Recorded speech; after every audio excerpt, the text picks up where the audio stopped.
ngoriyal ɓe mbawa pulaar ɓe mbiya ɗum gortogal goral ngal ɗo gertogal ngoriyal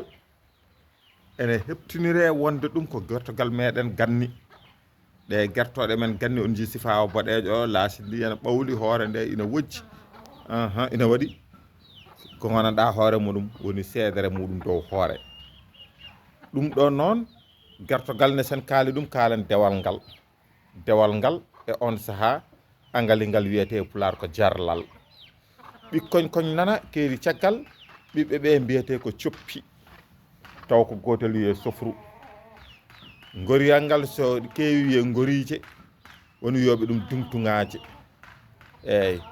walla dungtung e on saaha jarlal ngal so keewi mbiye jarle ɗum ɗo noon yimɓe fof ene gandi ɗum ɗo ɓoccinat so tawi jarlal ngal ɓoccini waɗa ɓoccode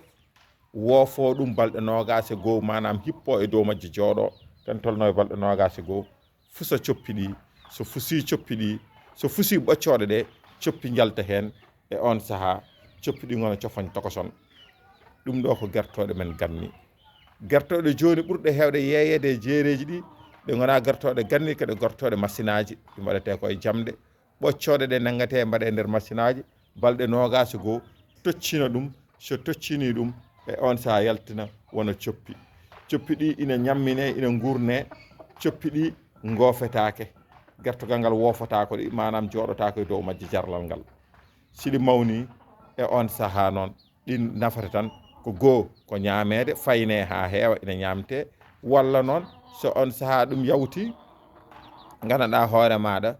ene mbaɗe kadi gertoɗe goɗɗe biyeteɗe ɓoccinoje hono pondeuse ñammine ñamdu ndu gandanɗa so on heedi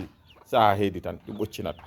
ɗen gertoɗe ngala gore e dewe koko ñamminde ñamdu dokka foof ko noon tan ɗe ciforte